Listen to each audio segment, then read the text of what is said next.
Eu quero ler com vocês a Bíblia Sagrada, a Palavra de Deus, no Evangelho de São Mateus, no capítulo 1.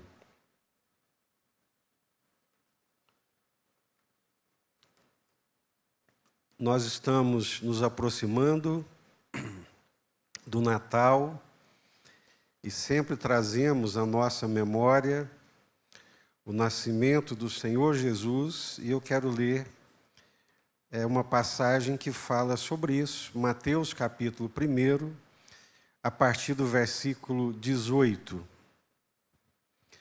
Evangelho de São Mateus, capítulo 1, a partir do versículo 18. Se você tiver a sua Bíblia, pode abri-la pelo celular, tablet, ou também pode acompanhar pela projeção que os nossos irmãos estão fazendo aqui na tela. Versículo 18. Ora, o nascimento de Jesus Cristo foi assim.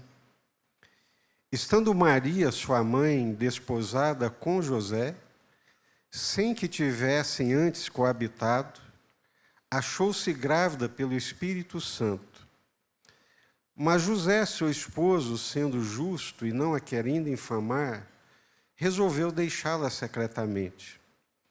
Enquanto ponderava nestas coisas, eis que lhe apareceu em sonho um anjo do Senhor, dizendo: José, filho de Davi, não temas receber Maria, tua mulher, porque o que nela foi gerado é do Espírito Santo. Ela dará à luz um filho e lhe porás o nome de Jesus, porque ele salvará o seu povo dos pecados deles. Ora, tudo isto aconteceu para que se cumprisse o que fora dito pelo Senhor por intermédio do profeta.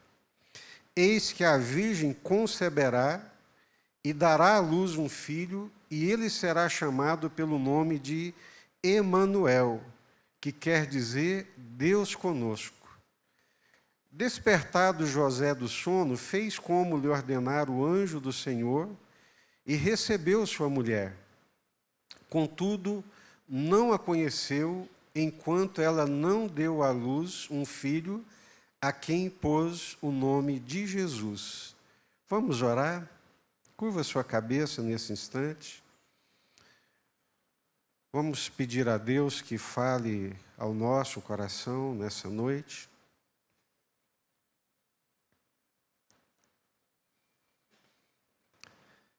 Senhor, dependemos muitíssimo da Tua graça, da presença e do poder do Teu Espírito Santo para falar, para ouvir, para entender e para compreender a Tua palavra. O que nos traz aqui nessa noite é o Senhor, é o desejo de estarmos na Tua presença, cultuar, bendizer o Teu santíssimo nome e ouvir o Senhor, ouvir a Tua voz, ouvir a Tua palavra.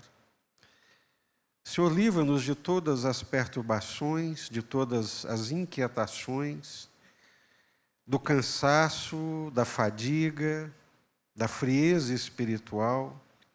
Livra-nos, ó Deus, de tudo aquilo que pode ser impedimento para ouvirmos, entender e compreender aquilo que o Senhor tem para nós nessa noite. Nós te suplicamos, em nome do Senhor Jesus, que o Senhor fale ao coração de cada um de nós.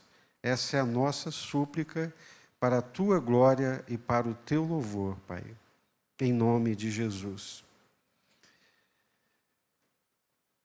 Eu acredito que boa parte de nós que estamos aqui nessa noite já lemos essa história do nascimento de Jesus, essa história desse jovem casal, José, Maria, essa ação poderosa do Espírito Santo de Deus, essa intervenção divina nesse anjo que aparece, que entra nos sonhos de José e fala com ele. E talvez não tenhamos olhado essa história nessa perspectiva. Às vezes, olhamos ela assim muito rapidamente e não paramos para pensar em alguns aspectos que eu gostaria que pensássemos neles nessa noite. O primeiro deles é que Deus interfere de uma maneira soberana e graciosa na história de José e Maria.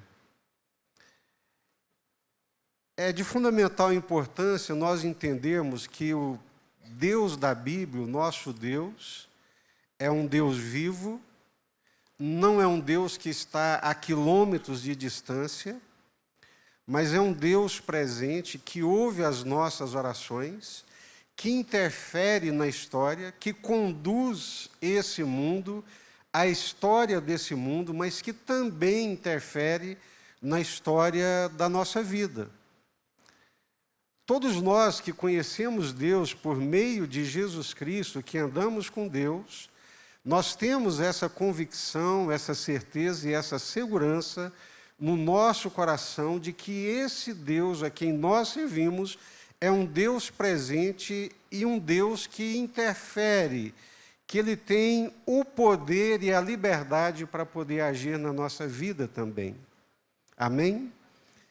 E o mais importante de tudo, Deus nunca interfere na vida de quem quer que seja para poder estragar. Deus não estraga a vida de ninguém. Deus nunca estragou, não estraga e jamais estragará a vida de quem quer que seja. Pode ler a Bíblia Sagrada, a biografia de muitos homens que dedicaram as suas vidas a servir Deus, a amar a Deus, andar no caminho de Deus, que às vezes até sofreram muitas adversidades, mas nunca foram desconstruídos, nunca foram destruídos. É impressionante essa ação de Deus, essa intervenção de Deus na história e muitas vezes na história da nossa vida, na nossa casa, no nosso lar, na nossa família. Um dos livros mais lidos de todos os tempos, conhecido como um best-seller, Os Peregrinos, né? Ou Peregrino, na verdade, O Peregrino, escrito por John Bunyan. É interessantíssima a história que o leva a escrever esse livro. É um dos livros mais lidos, por isso chamado de um best-seller. Ele conta a história de um cristão na sua peregrinação em direção à cidade celestial. É uma metáfora que ele está usando da nossa vida cristã, quando nós conhecemos o Senhor Jesus e começamos a andar com Ele em direção à cidade celestial. E ele vai, de uma forma muito simples, descrevendo, narrando a vida do cristão. E aquele cristão, ele passa por muitos obstáculos, por muitas tentações e por muitas provações. Ele é desafiado constantemente a ser perseverante, não perder de vista o propósito que é a cidade celestial, mas em alguns momentos ele se depara com um caminho extremamente pantanoso, com areia movediça, que tentam prendê-lo e impedi-lo de continuar a sua jornada. Outros momentos aparecem tentações de prazeres, de alegrias terrenas que tentam desviar a sua visão do seu propósito, que é continuar a sua caminhada em direção à cidade celestial. O Peregrino, um livro extraordinário, que descreve com muita sabedoria e simplicidade a vida de um cristão, os embates, as batalhas, as adversidades, as barreiras, as tentações, as provações que tentam nos desviar da nossa jornada, do nosso caminho em direção à cidade celestial. Mas o mais interessante de tudo é a vida desse homem que escreveu esse livro. Ele escreveu esse livro durante 12 anos, preso injustamente. Ele foi preso não porque roubou, foi preso não porque era um malfeitor, mas ele foi preso porque ele insistia em pregar o Evangelho ao ar livre nas ruas das cidades inglesas. E por causa disso ele foi preso. E sofreu muitíssimo na prisão, porque estava preso injustamente e porque carregava a dor no coração de que a sua filhinha, que tanto dependia dele, ela era cega. E eu fico pensando, como é que Deus entra na história de vida de um homem que o ama, que o serve de todo o coração, permite que ele seja preso, passe 12 anos aprisionado, injustamente, com uma filhinha cega que dele depende.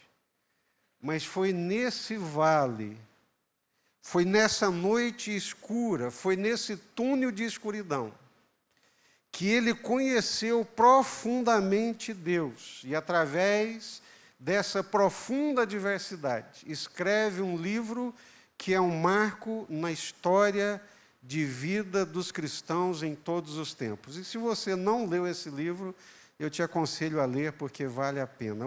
O Peregrino, de John Bunyan.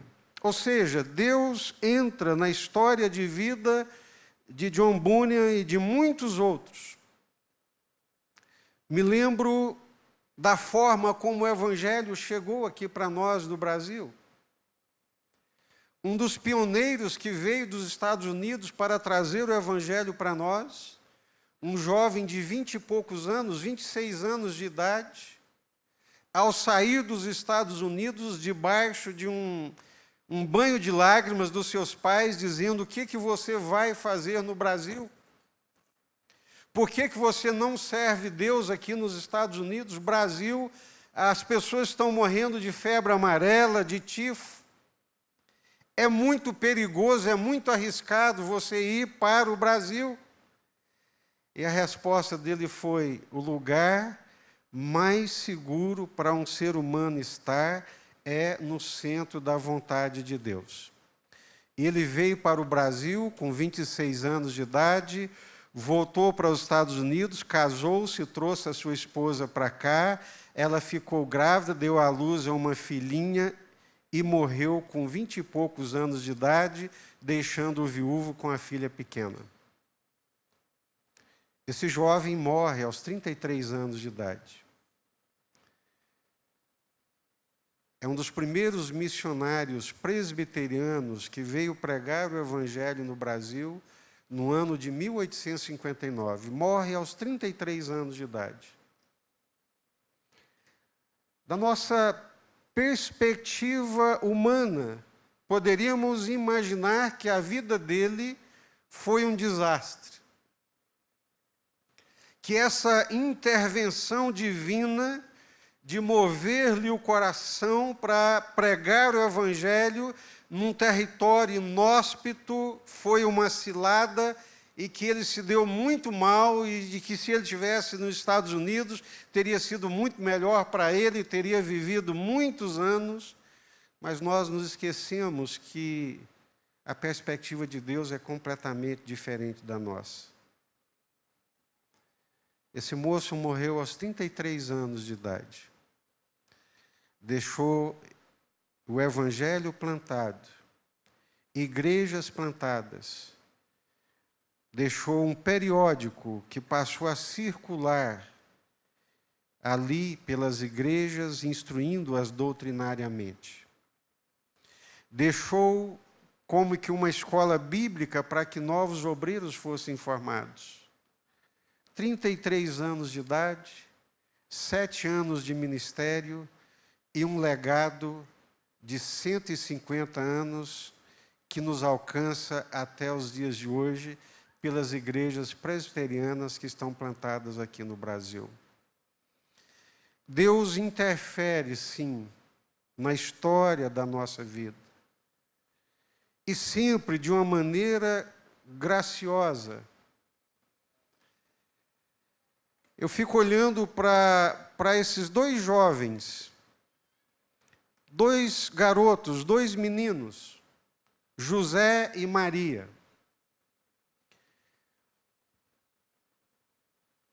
Por aquela época, pela cultura, pelo tempo e também pela sociedade, aquela sociedade é uma sociedade muito mais comunitária do que individualista. A nossa sociedade hoje ela é extremamente individualista e centrada no indivíduo. É o indivíduo que escolhe com quem ele vai casar, ele que escolhe, ele que decide, a responsabilidade é dele. Mas nessa época não, o casamento não era uma escolha individual, o casamento era algo da comunidade, era algo da família. As famílias, elas se assentavam a partir ali de uma comunhão, de uma vivência comunitária.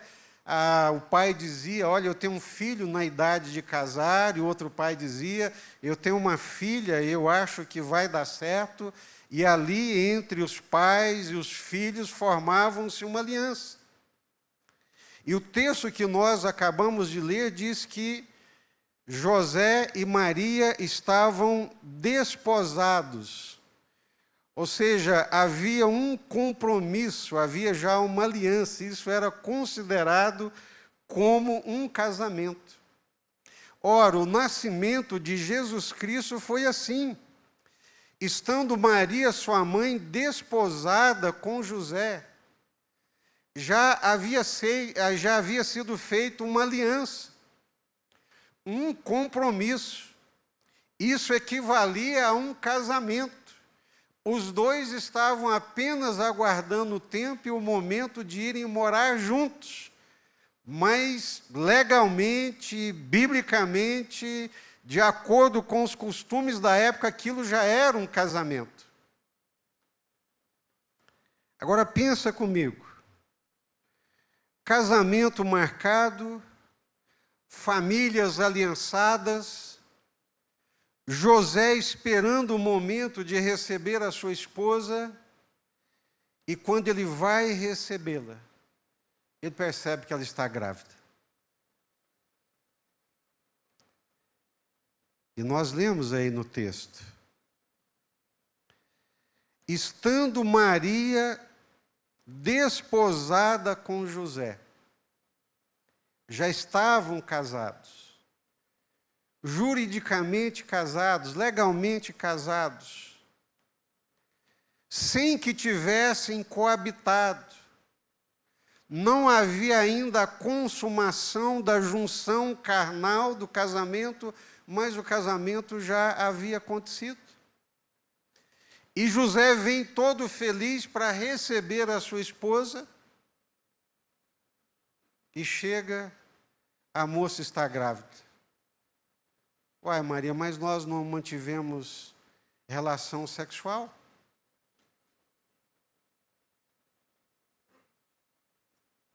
Como é que você está grávida?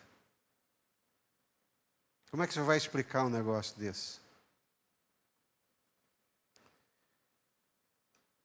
Como é que um noivo vai entender que isso é uma intervenção divina?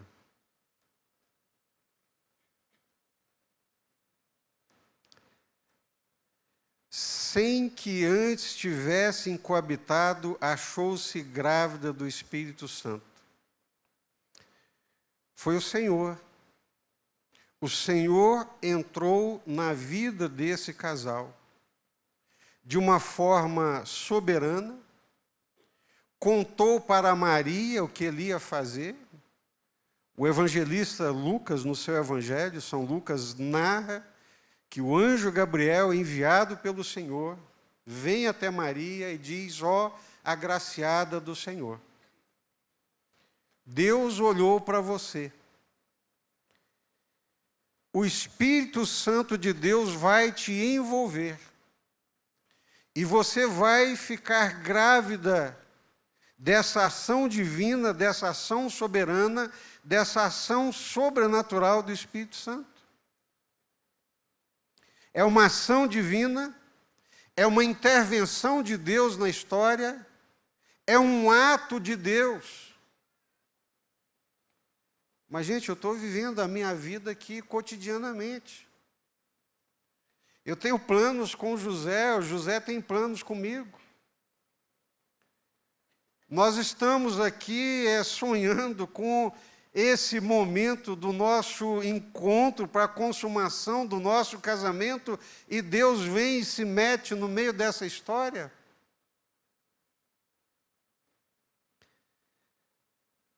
E em Mateus e tanto Lucas também dá a ideia de que Deus conta a princípio essa história para Maria e só depois vai contar para José.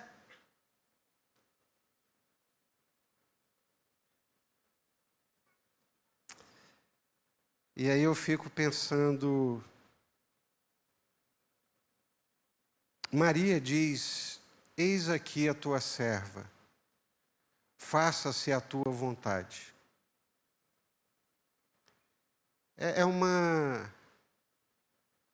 É um ser humano que tem essa percepção clara desse Deus soberano, transcendente, glorioso, e que sente alegria de relacionar-se com Deus, de ouvir a voz de Deus, e alegria de permitir que Deus se meta na história da sua vida.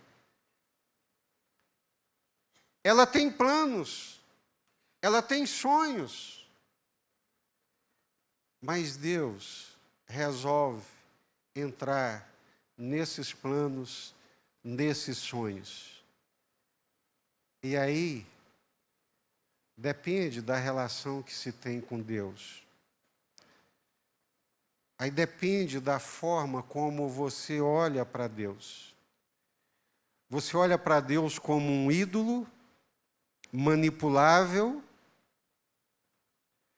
um ídolo que está à disposição para fazer a sua vontade, para cumprir os seus sonhos, para cumprir os seus desejos, ou a sua relação com Deus e a forma como você olha para Deus, é Deus o soberano, o Criador dos céus e da terra, que sabe o que é melhor para a minha vida, e se é Ele que está entrando na minha vida, eis aqui o servo do Senhor, bendito seja o nome do Senhor.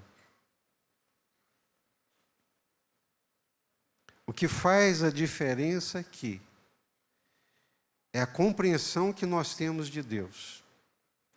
É a maneira como nós conhecemos Deus.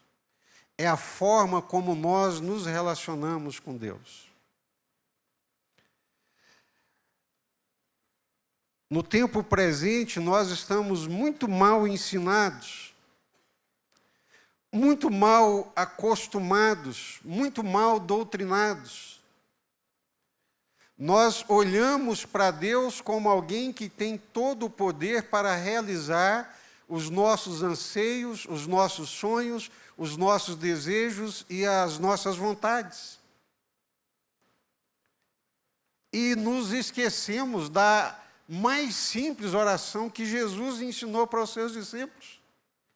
Qual foi a oração que Jesus ensinou para os seus discípulos? Pai nosso, que estais nos céus, que mais? Venha a nós o teu reino, seja feita a tua vontade, onde? Assim na terra como nos céus. Assim na terra como nos céus. Nós precisamos entender que Deus, Ele não é um ídolo, que Deus não é manipulável, que Deus, Ele é o Senhor de todos, Senhor das nossas vidas, Senhor da nossa história, e graças a Ele, que Ele interfere, mas não destrói, e não desconstrói a história de ninguém. José, esposo de Maria, sendo justo, e não a querendo infamar, resolveu deixá-la secretamente. Aqui, noutra versão, talvez a gente compreenda com mais clareza, que é nessa versão, aqui, Nova Versão Internacional, olha só o que diz. Porque José, o seu marido, era um homem justo, e não queria expô-la à desonra pública, decidiu anular secretamente o casamento. Por que José está fazendo isso? Porque a lei daquele tempo e daquela época dizia o seguinte, com base em Deuteronômio, capítulo 22, se houver moça virgem desposada, e um homem achar na cidade e se deitar com ela, então trarei ambos à porta daquela cidade e os apedrejareis até que morram. A moça porque não gritou na cidade, e o homem porque humilhou a mulher do seu próximo. Assim eliminarás o mal do meio de ti. Diante daquela situação e daquela circunstância, pense no seu coração, coloque-se no lugar de José. Estou aqui contando os dias para receber a minha noiva, a minha esposa, e quando a recebo, vou recebê-la, ela está grávida. E ele não sabe, divinamente, espiritualmente, o que está acontecendo. Mas ele é um homem bom. Ele é um homem justo. Ele vai buscar a Deus, ele vai esperar em Deus para saber o que é que está acontecendo, não querendo expô-la à desonra, à vergonha pública, para que ela fosse humilhada, apedrejada, resolveu deixá-la secretamente, desmanchar o casamento secretamente, para que ela não fosse apedrejada. E nesse meio tempo, o que acontece? O anjo do Senhor se revela. Mas enquanto pensava nisso, apareceu-lhe um anjo do Senhor em sonho e disse: José, filho de Davi, não tema receber Maria como esposa, pois o que nela foi gerado procede do Espírito Santo. E diz que José a recebe, contudo não teve relações sexuais com ela, enquanto ela não deu à luz um filho, a quem pôs o nome de Jesus.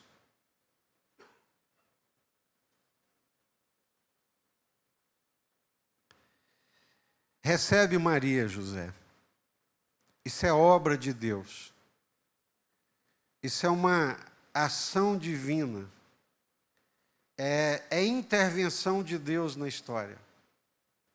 Deus está fazendo cumprir aquilo que ele já havia prometido através dos profetas há 500 anos atrás.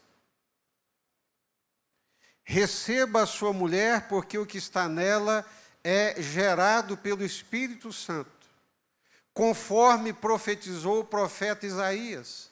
Eis que a virgem conceberá e dará à luz um filho. É isso que está acontecendo, José. E esse menino, que ela vai dar à luz, gerado pelo Espírito Santo de Deus, ele será chamado de Jesus. E Yeshua, que quer dizer Salvador, ele salvará o seu povo dos pecados deles. Jesus é o Salvador. Não existe nem um outro nome dado entre os homens pelo qual importa que sejamos salvos. Mas veja, para que Jesus venha à existência, para que a obra de Deus aconteça, Deus conta, Deus está entrando na história de vida desse jovem casal. Para que Jesus se encarnasse, para que Jesus fosse dado à luz, Deus está interferindo, Deus está se metendo na história de vida desses dois jovens. Eu fico pensando nessas intervenções divinas na história, que nem sempre são dolorosas, nem sempre, graças a Deus por isso, mas nós não teríamos o Peregrino se não fosse o John Bunyan ali na cadeia. A igreja presbiteriana não seria o que é hoje se não tivesse o Simonton, que permite Deus entrar na sua história, que não teme pela sua própria vida e que não coloca os seus planos e a sua vontade acima dos planos de Deus e da vontade de Deus. Nós não estaríamos aqui hoje cantando e celebrando, alegres no coração, com essa alegria no coração, se Jesus um dia não tivesse chegado para Deus dizendo: Pai, passa de mim esse cálice. Eu não quero tomar esse cálice, mas que seja feita a tua vontade e não a minha. A vontade de Deus, ela é boa, perfeita e agradável. Deus não erra, queridos. Deus não comete gafes, Deus não comete desatinos. Nós podemos confiar plenamente na direção, na intervenção de Deus nas nossas vidas. Nós podemos colocar as nossas vidas nas mãos de Deus com toda a tranquilidade do nosso coração, independentemente do que vier a acontecer ou não. Temos a segurança absoluta de que Deus jamais estragará a nossa vida. Podemos não entender, como José certamente não entendeu, mas creu e aceitou a vontade de Deus. E dessa submissão à vontade de Deus nasce o Salvador. Jesus, o Salvador. Ele salvará o seu povo dos pecados deles. A pior coisa na vida de um ser humano é o pecado. Tem muitas coisas que nós tememos, e tememos com razão. Nós tememos determinadas enfermidades, tememos determinadas situações, mas Jesus disse: olha, temam não aquilo que pode ou aquele que pode matar o corpo. Temam aquele que pode matar o corpo e lançá-lo numa condenação eterna. A pior coisa que já existiu na história do ser humano é o pecado. E Deus está interferindo na história para trazer aquele que é o Salvador, que salvará o seu povo dos pecados deles.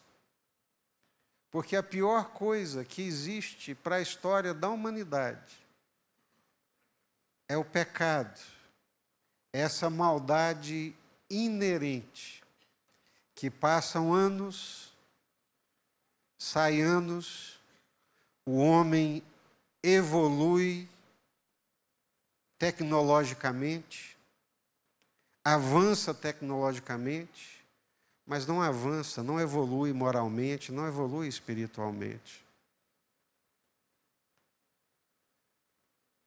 Maldades, injustiças presentes nesse mundo avançado, científico, tecnológico, são as mesmas aberrações, as mesmas dores de tempos antigos.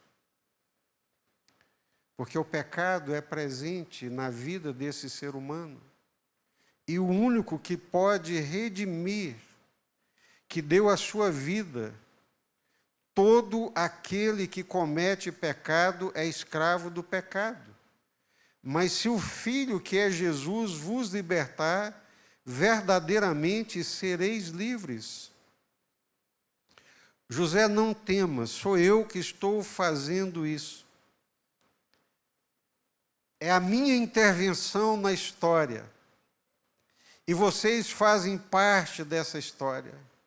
Maria, sua mulher, ela está grávida, ela concebeu do Espírito Santo e vai dar à luz um filho, e o nome dele será Jesus Salvador, porque ele vai salvar o povo dos seus pecados. Jesus é o único que pode perdoar, libertar e nos salvar do pecado. Amém?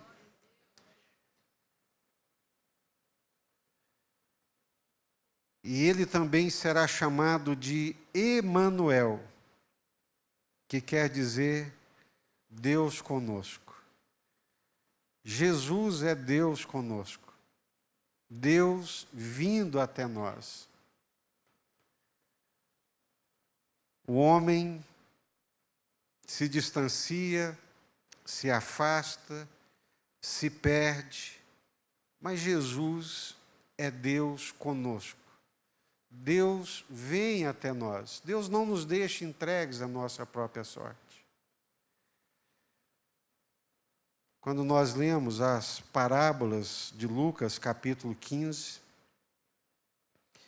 contando a história daquele homem que perde a sua ovelha, deixa as 99 e sai em busca da ovelha perdida, e quando a encontra, coloca-a sobre os ombros e volta para o aprisco cheio de regozijo, chama toda a vizinhança e diz: alegrem-se comigo porque eu encontrei a minha ovelha perdida. Na sequência, a parábola daquela mulher que perde a sua dracma e sai varrendo a casa canto por canto em busca da sua moeda perdida, e quando encontra a moeda, chama as vizinhas e o pessoal e diz: olha, estou feliz, achei a minha moeda perdida. Na sequência, é o pai que perde o seu filho. O filho que arrogantemente vira-se para o pai e diz: dá-me a parte que me cabe da herança. Não existe herança com o pai em vida. É um absurdo, é uma violência. Mas aquele pai entrega a parte do filho, ele vai para longe do pai, perde tudo, só não perde a vida, perde a dignidade, começa a comer comida dos porcos, caindo em si. O que estou fazendo da minha vida? Na casa do meu pai. Na casa do meu pai. Até os servos vivem melhor do que eu. Eu vou voltar. Eu vou voltar para a casa do pai. E quando ele retorna, arrependido, coração contrito, de longe, o pai está esperando de braços abertos. Deus vem até nós. A ovelha perdida, a dracma perdida, o filho perdido. Mas Deus é aquele que busca e aquele que encontra. E Deus nos busca através de Jesus, Emanuel, que significa Deus conosco. Quem tem Jesus tem o Pai. Quem não tem Jesus não tem o Pai. Jesus é muito claro quanto a isso. Jesus é a ponte, Jesus é o caminho. Deus nos busca, nos encontra através do Senhor Jesus. Porque Ele é Jesus, Ele é o Salvador. Ele é Emanuel, Ele é Deus conosco.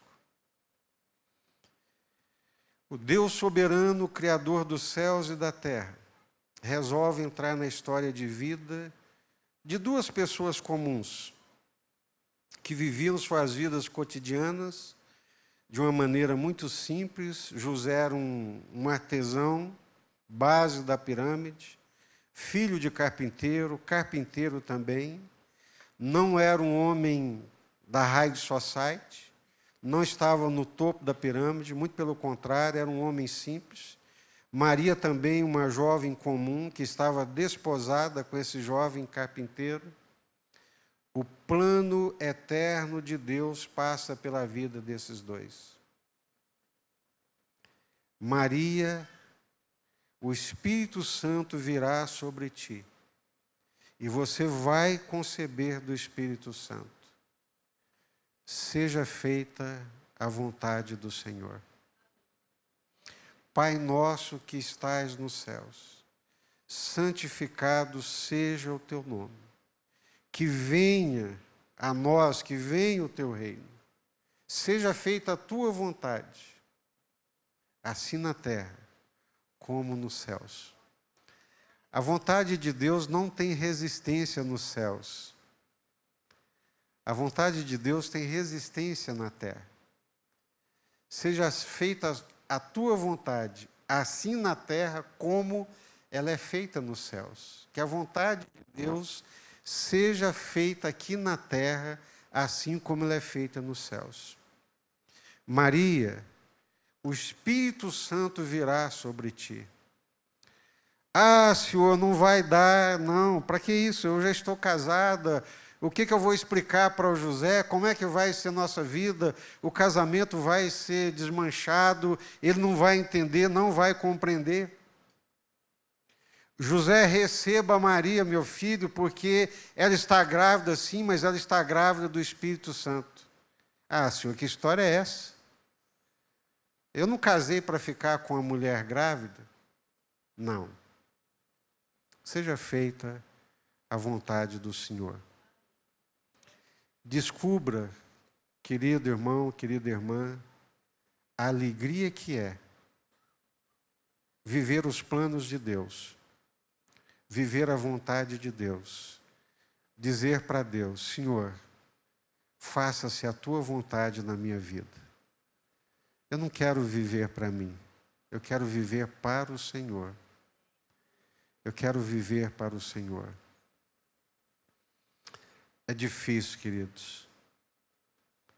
É difícil chegar ao ponto que chegou o apóstolo Paulo. Não sou eu quem vive.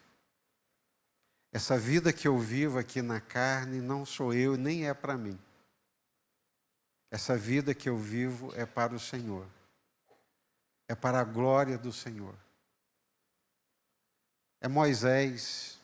O povo pega pedra para atirar em Moisés. Você arrancou a gente lá do Egito, lá tinha carne, tinha cebola, tinha pepinos. A gente estava trabalhando muito, mas pelo menos tinha comida. Você traz a gente para esse deserto para nos matar, matar os nossos filhinhos, não tem comida, é seca, é ausência de água, é sede. Vocês vão apedrejar Moisés? Eu não estou aqui fazendo a vontade de Moisés. Vocês vão apedrejar o Senhor. Porque Moisés não vive para ele. Moisés vive para o Senhor. Para fazer a vontade do Senhor. Precisamos entender a Bíblia Sagrada, conhecer o Deus da Bíblia, que Ele não é um ídolo, que Ele não é manipulável, que Ele não está aí para fazer a nossa vontade. E precisamos entender que a vontade boa, perfeita e agradável é a dEle. Nós oramos para conformar o nosso coração à vontade de Deus.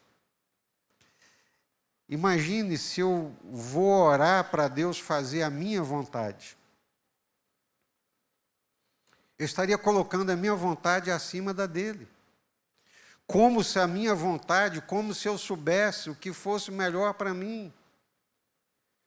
Então eu oro, e oro de todo o meu coração para conformar o meu coração à vontade de Deus, aos desígnios de Deus, à direção de Deus.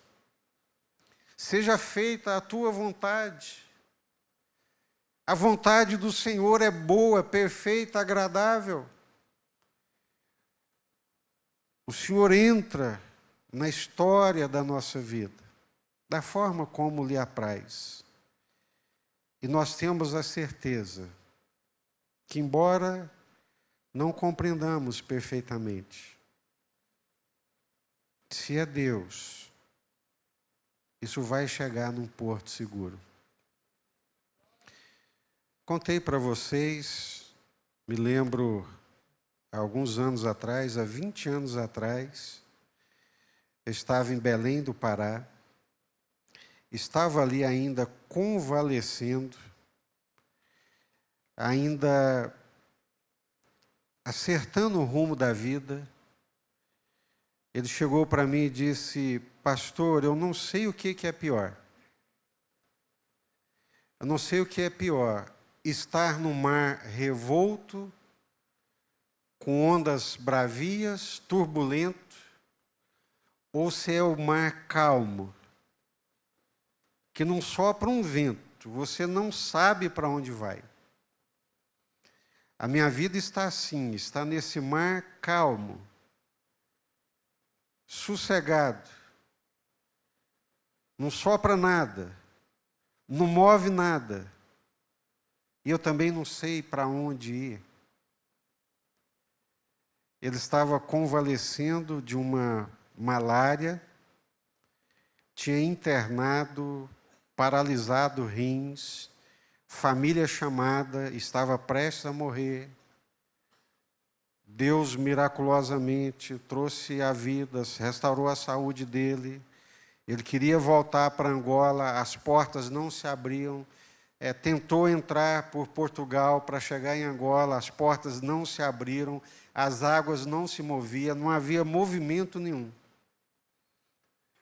E no final de uma pregação eu chamo aquele homem convalescendo de uma doença, o coração incerto, inseguro. Eu chamo para orar por alguns jovens que tinham vindo à frente, e foi tão marcante que eu não me esqueci até hoje, passados 20 anos. Ele inicia a oração dele assim: Senhor, eu te dou graças, porque o Senhor não estraga a vida de ninguém. O Senhor nunca estragou, o Senhor não estraga e jamais estragará a vida de quem quer que seja. Tenha certeza, Deus não estragou a vida de José e Maria, muito pelo contrário. Deus não estragou a vida do Simonton, Deus não estragou a vida de John Bunyan, Deus não estraga a minha vida, Deus não estraga a sua vida. Podemos confiar de todo o nosso coração. Podemos pegar as nossas singelas, pequenas, temporais, tão curtas vidas e colocá-las nas mãos do Senhor e dizer: Senhor, eu confio no Senhor, na Tua graça, na Tua soberania, no Teu amor. O Senhor é suficiente, bondoso para cuidar de mim muito melhor do que eu. Amém? Amém? Às vezes, para mim, é muito difícil fazer isso, gente. É difícil.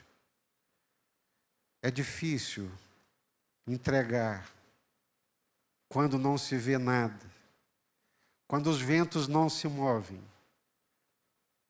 Mas já diz a palavra de Deus que nós não somos guiados por aquilo que nós vemos. Não somos guiados por vista, somos guiados por fé. Eu quero te desafiar em nome do Senhor Jesus. Coloca a sua vida nas mãos do Senhor. Diga para o Senhor: Senhor, eu confio. Eu entrego, Senhor, eu me rendo.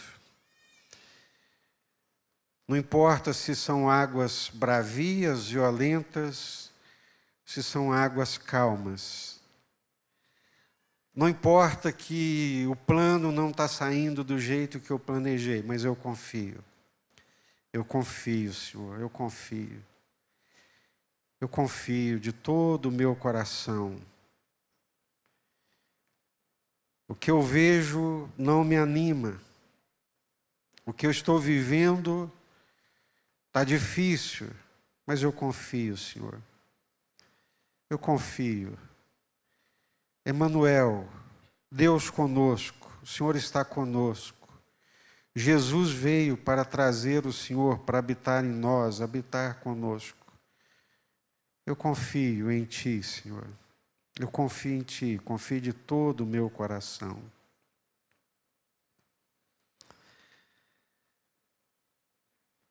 Senhor, queremos colocar as nossas vidas nas Tuas mãos, Senhor.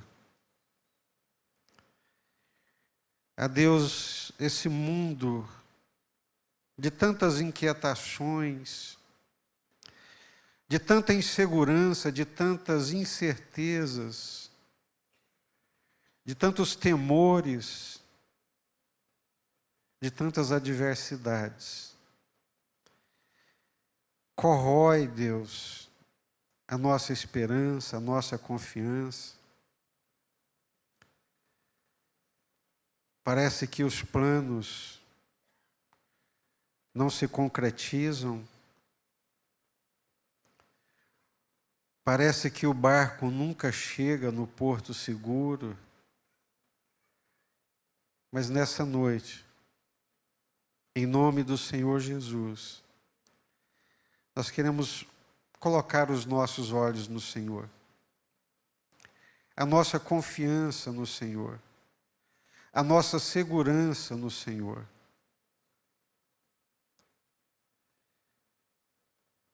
No entendimento de que a vontade do Senhor é boa, é perfeita, é agradável. Que nós não enxergamos um palmo diante do nosso nariz. E que o Senhor diz que os planos, os pensamentos do Senhor a nosso respeito são planos de bênção, de paz.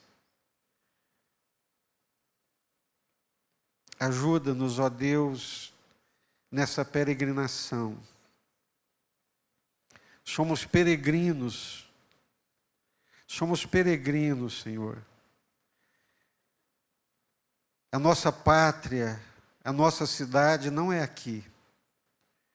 Estamos todos nós a caminho da nossa pátria celestial. Queremos fazer casas de concreto para nos estabelecer aqui, e o Senhor está dizendo que é uma barraca, que ela se move, que ela se desfaz, que é temporário, que é passageiro. Somos peregrinos, Senhor, nos ajude. Ajude o Felipe, Deus, nessa fase da saúde dele, abençoe a saúde dele. Abençoe a Margarete, Deus, com essa esclerose múltipla. Abençoe, Senhor, a Rosana, lá do Copacabana, que está nessa luta de enfermidade, a filhinha também. Abençoe, Senhor, a Nilza, nesse tratamento de câncer. A Márcia, Deus. Abençoe os Celso, a Vicky, a Gabi, que ainda estão de luto. Abençoe, Senhor, o Ricardo, a Bruna, com um consolo sobrenatural que só o Senhor pode dar. Olhamos para o Senhor nessa noite, confiamos no Senhor e aceitamos as intervenções, o tempo, a hora e a vontade do Senhor. Somos tão limitados, Deus, tão terrenos, tão humanos, tão frágeis e precisamos desesperadamente dessa graça, dessa confiança, dessa fé, dessa convicção fortalecedora e inabalável. Daqui a pouco, Senhor, a barraca se desfará. Daqui a pouco todos nós seremos recolhidos, estaremos juntos para sempre com o Senhor. Nesse meio tempo, Pai, em nome do Senhor Jesus, nos ajude. Nos livra, Senhor, das coisas desse mundo presente e firma o nosso coração no Senhor e na Tua graça, Pai. Nós clamamos isso em nome do Senhor Jesus. Abençoa o Teu povo, tantos outros, Deus, aqui com lutas de enfermidades, desemprego, dificuldades financeiras. Mas o Senhor é um Deus que interfere, o Senhor é um Deus que intervém, o Senhor é um Deus presente, um Deus que ouve as nossas orações e que conduz a história do mundo e a nossa história pessoal para o lugar que o Senhor deseja. Queremos chegar onde o Senhor tem para nós. Queremos ver esse barquinho da nossa vida, Deus, singrando essas ondas, chegando no porto seguro. Para isso precisamos do Senhor dentro desse barco. José e Maria enfrentaram tantas dificuldades, Senhor. Essa primeira luta aí no coração, depois a perseguição de Herodes, tiveram que fugir para o Egito. Voltaram, não puderam ficar no seio da família, tiveram que ir para Galiléia, longe de Herodes, dos seus filhos. Mas a história deles estava sendo escrita pelo Senhor. A vida deles estava sendo sustentada pelo Senhor no plano eterno de trazer até nós o seu Filho. Dá-nos entendimento dessas coisas, em nome do Senhor Jesus. E que o amor de Deus, o nosso eterno Pai, que a graça do nosso Senhor e Salvador Jesus, que a comunhão e as consolações do Espírito Santo de Deus sejam conosco e com todo o povo do Senhor, espalhado sobre a face da terra, desde agora e para todo sempre, e todos digam amém.